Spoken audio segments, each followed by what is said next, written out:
Don't you love it when things come full circle? Well, today's episode is just that.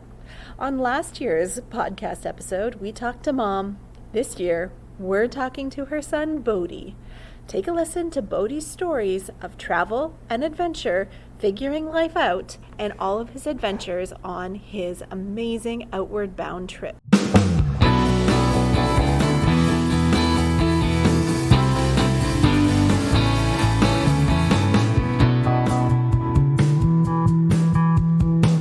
Welcome to the Gap Year Podcast, where we explore the who, what, where, when, and why of gap years.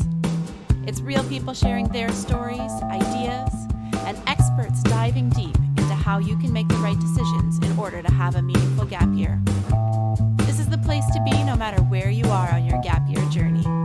I'm Michelle Dittmer, your resident gap year expert. Let's jump right in.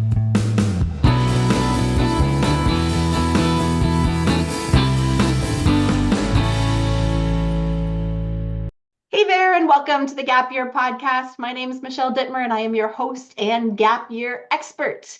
Today, we have a fantastic guest, which I am super stoked to be chatting with about. And we even had a little sneak peek pre-Gap Year talking to his mom on the podcast last year. So we're taking it to a new generation, and we are now after post-Gap Year, and we're going to check in with our guest today, Bodhi, on about what happened on his Gap Year, how it went, and learn a little bit more from him about his experience. So welcome to the podcast, my friend. So glad to have you.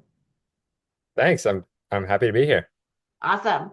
So why don't you tell us your gap year story? So what did you do over the course of your gap time? Yeah.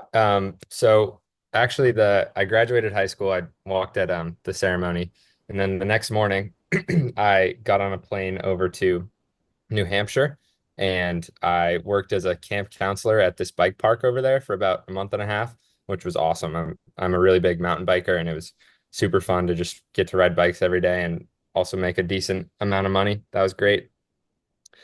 And then after that, I came back to Seattle and worked tree crew for a little bit, which is like an arborist, pretty much, like a more intense arborist.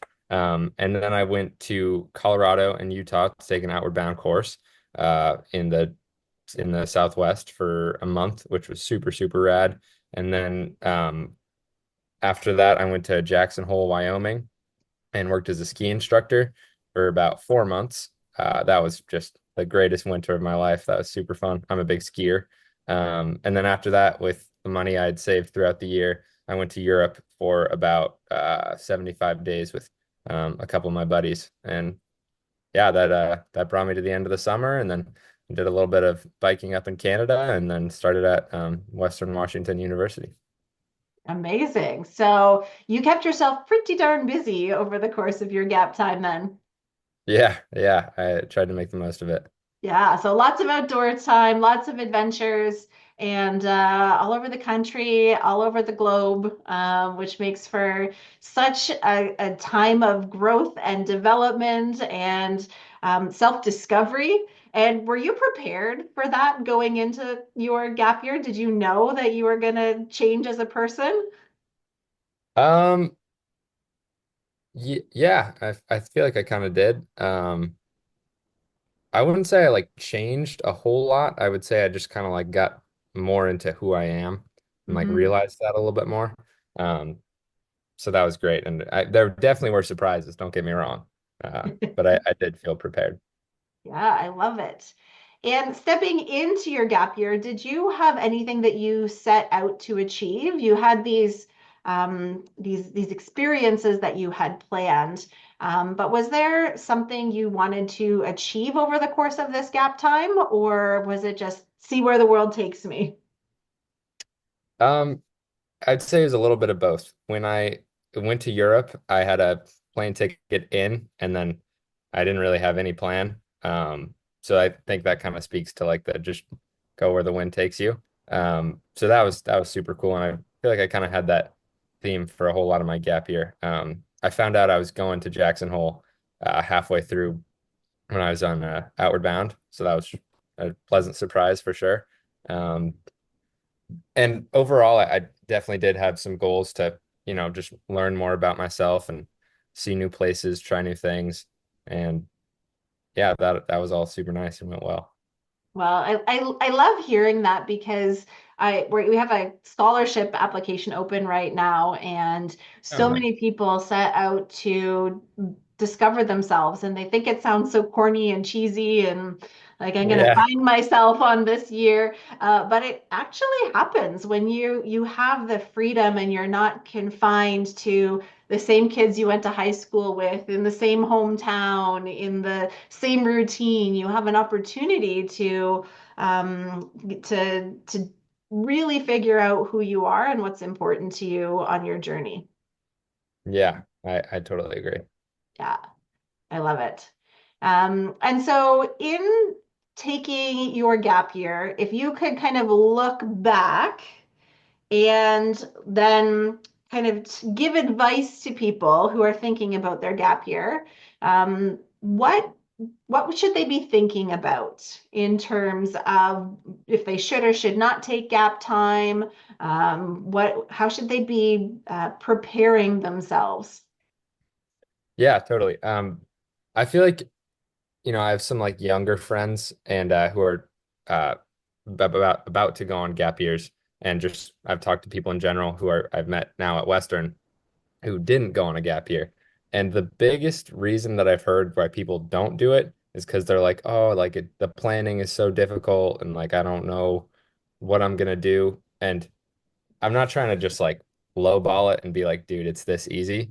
And at the same time, I feel like you don't need to put that much effort into like having a really strict plan, because there were a lot of times where if I would have planned out my whole year and like had places that I had needed to be, I wouldn't have had time to go on a lot of like really cool just adventures here and there and like do new things for large chunks of time and just kind of go like with like however I was feeling.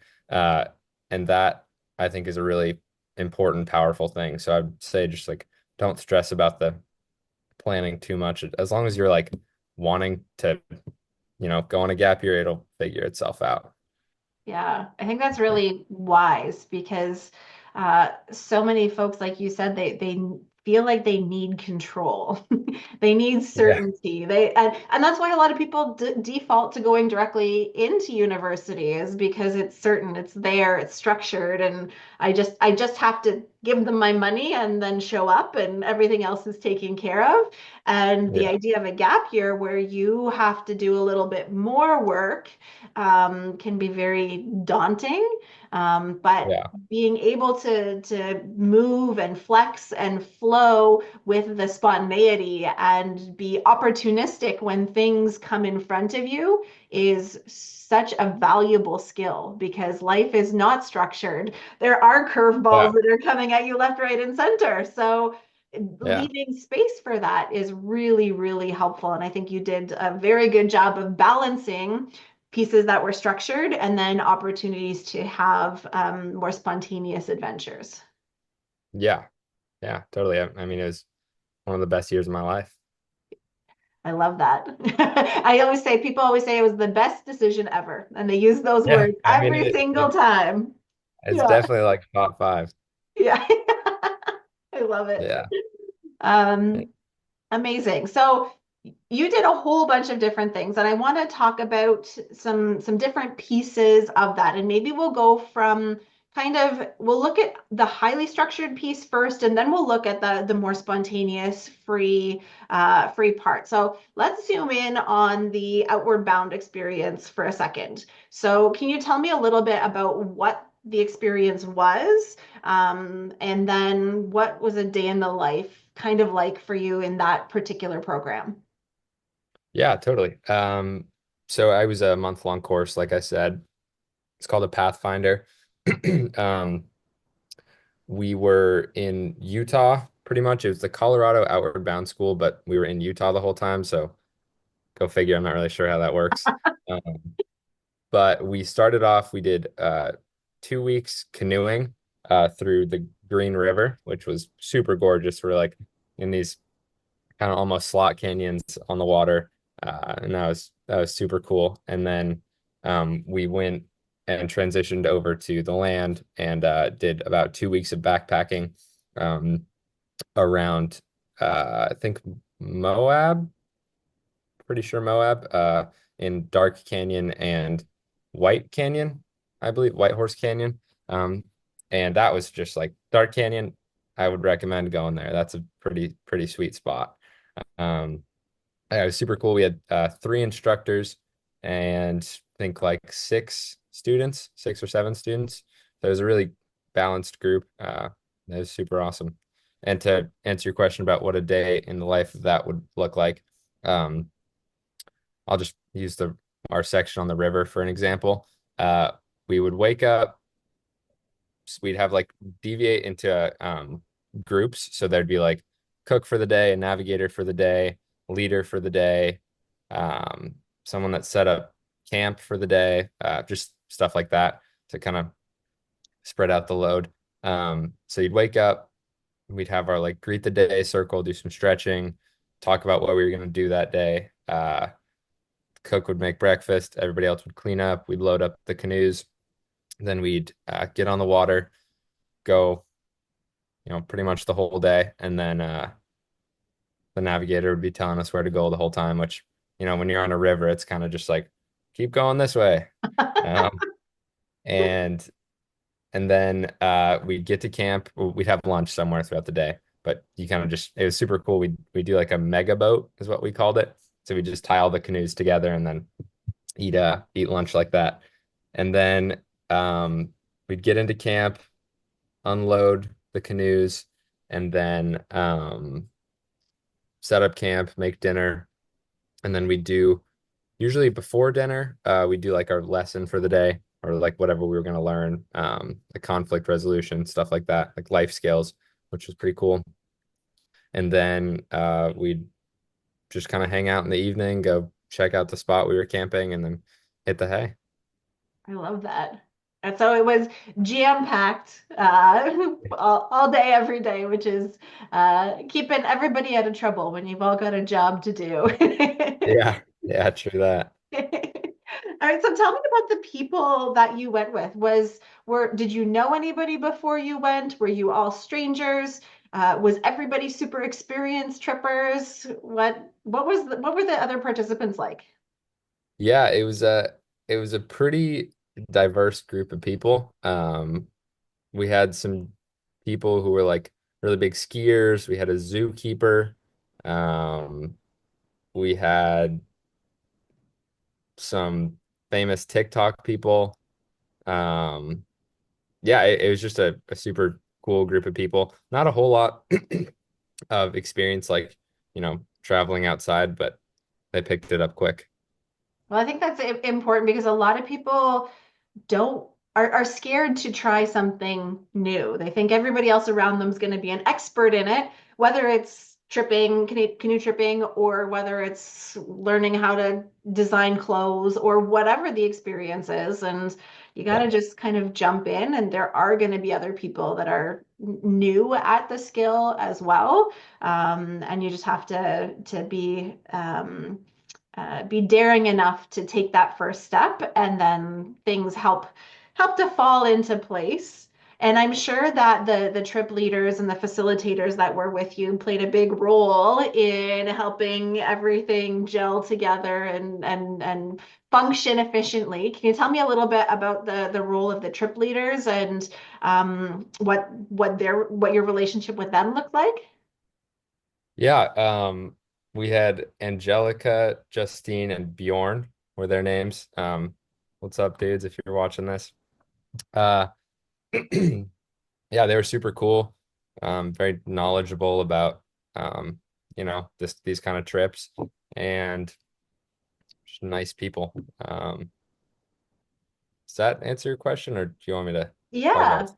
Yeah. No, I think it's nice to know that there are other people there that are responsible for things, Yeah, and that can help in the event that there's a conflict between the participants or somebody gets injured or any multitude of things, not to go down the dark path talking about any sort of adventure, but there's somebody there to help navigate that side of things, and somebody also that's on the lookout for like, dude, like you just did that. You didn't think you could do that, and you just did it, and be there to celebrate you. So not only support you and navigate the challenges, but also really celebrate all of the victories that happen on an excursion like that. Yeah, totally. Another thing I'll add is their involvement in the group kind of like went down as the time went on. Like it started off super involved, like they were leading everything. And then as our group got like more accustomed to the trip we were on, they like let us take more charge and kind of backed off. And then by the end, they were like, we were pretty much running the show, which was super cool.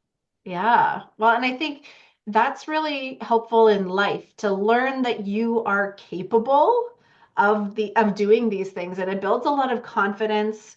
It builds a lot of resilience. What are some of the other skills or attributes that you developed over the course of that maybe you're still using to this day? Maybe you used it while you were in Europe. Maybe you used it when you're back at college. What are some of those things that kind of started to really grow during that time and you can see them in your day-to-day life now?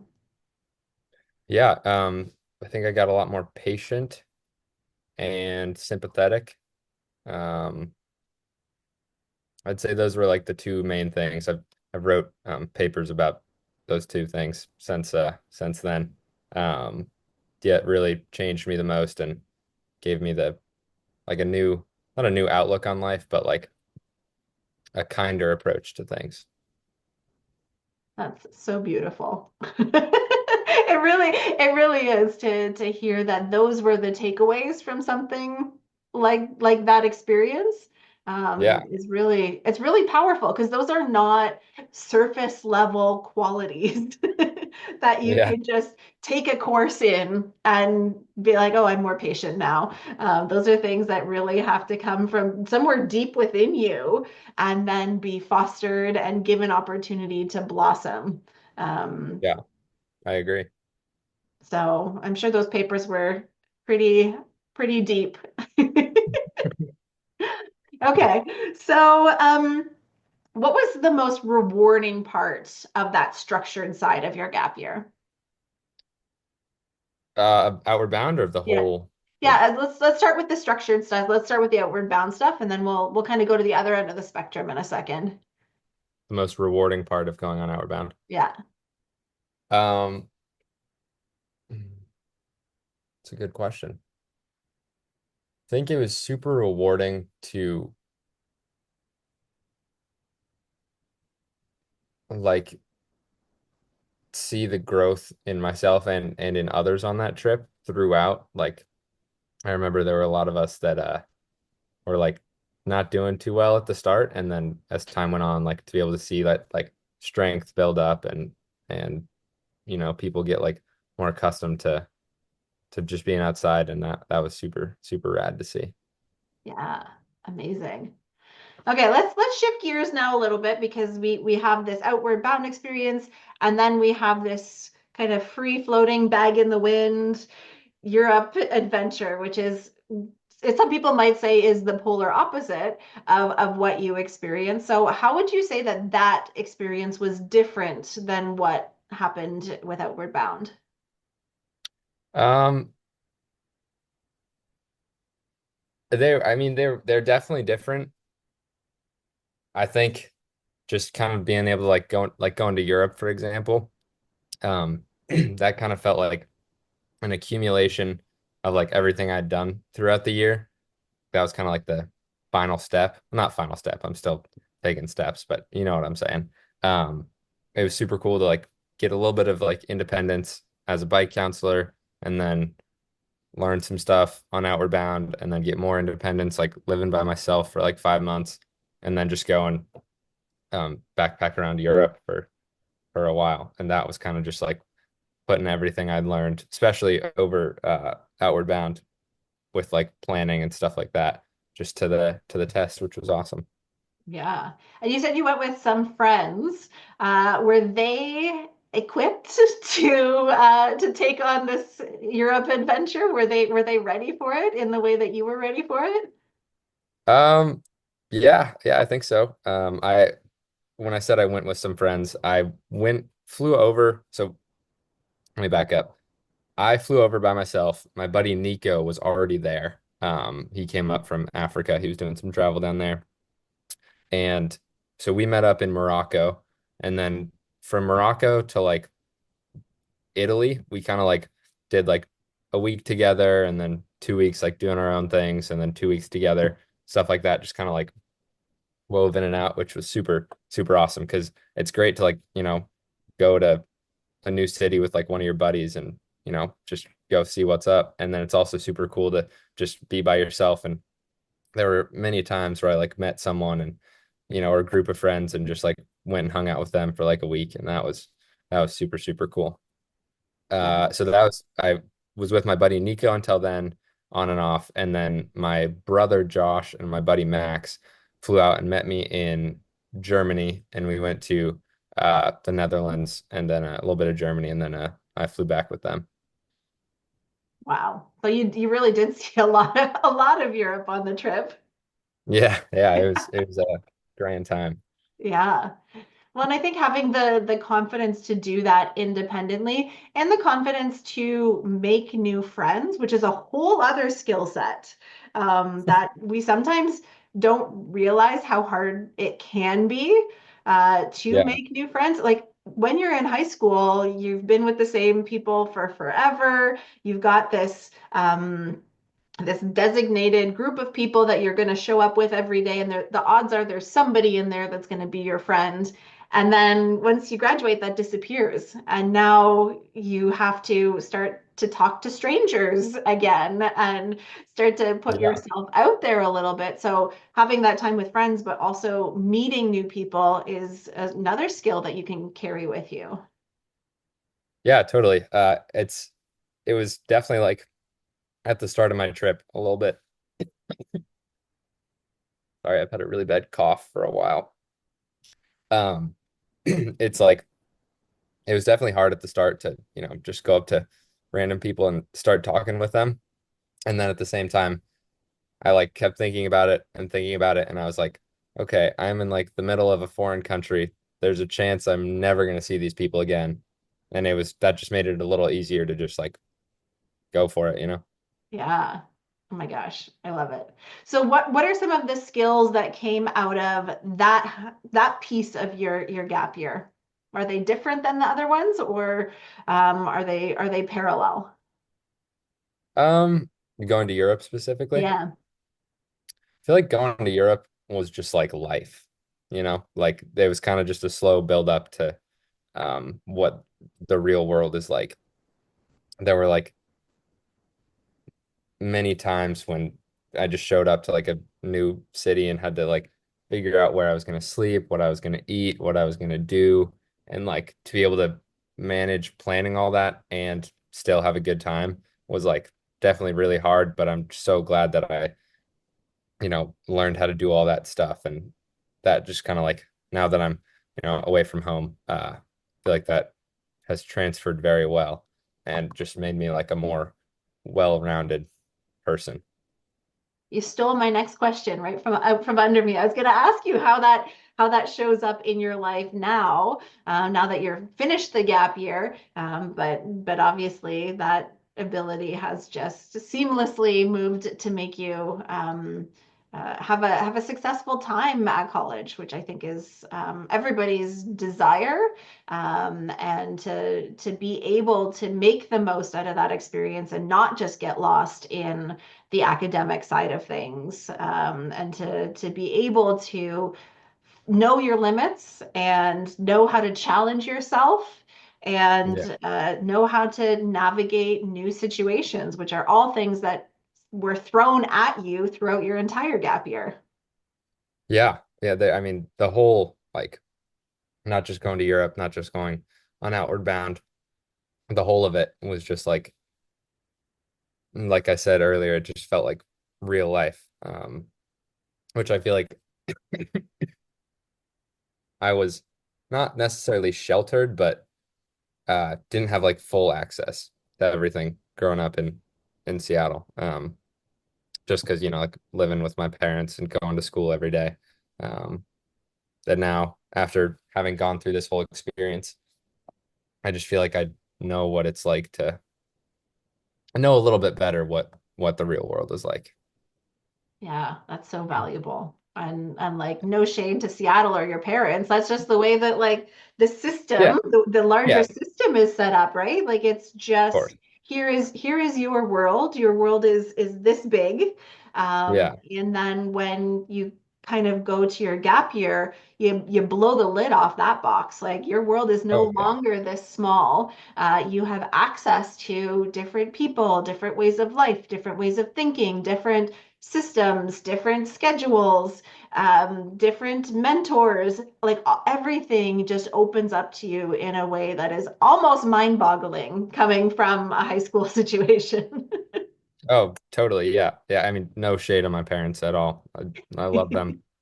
Um, it's just, yeah, it's like hard to do everything when, you're just in one spot. Yeah. It definitely was like, when I graduated and then went over to the East Coast, I was like, what is going on? Yeah. Yeah. That's, Well, even yeah. within the same country, there are so many cultural differences. There are so many different geographies, different things to explore, and it can just be so valuable to get out there and to even just realize that even if you don't travel the world, even if you just go one different place, you're gonna Yeah. come back with a different Yeah. perspective. It's such a valuable thing to do. Yeah. So before we part ways, I always, when I'm talking about gap years and explaining what they are, I often use the terminology of your gap year being a risk-free trial on life. That you get to try things maybe that you wouldn't have otherwise. You may try something that feels a little risky because there's no major consequence. So I'm wondering what your thoughts are on that. Is that an accurate way to describe a gap year, or what was your experience like?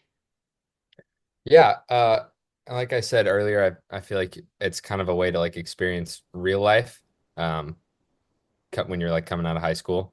And I'm fortunate enough to like have a spot to, go home to if like stuff really went sideways. It fortunately never did. And at the same time, I feel like because like I was 18 and just like super jazzed on everything, uh, I was just able to kind of just go for it in a sense and take risks and know that like at the end of the day, like I'd be okay, which I think when you're like if you were to do this type of thing when you're like older, um, and you never really built those skills up, then it might like look the outcome might look a little different if you didn't like fully succeed in what you were trying to do. Yeah, definitely. You don't have family to feed, you don't have a mortgage, you Yeah. don't have student debt that you have to be paying off. So it really is such a an opportune time to step into that freedom and own that freedom, and take the risks and experience the growth that comes with taking those risks, like Yeah. stepping into an outward bound program or moving away for a job or heading overseas to travel around. There really is so much that you could potentially do, and you really embraced it all. Yeah. Yeah. I hope so. Wonderful. Well, Bodhi, it's been such a pleasure to chat with you. Thank you so much for joining us on the podcast today. We're going to link all sorts of stuff in the show notes. So if you wanted to learn a little bit more about the Outward Bound programs, things that are out there, they will be linked in the show notes. So you can just click away, get access to that, see what else is out there. But my friend, thank you for joining me. Yeah, thanks for having me. I had a blast. All right. And until next time, all of the listeners, keep on adventuring.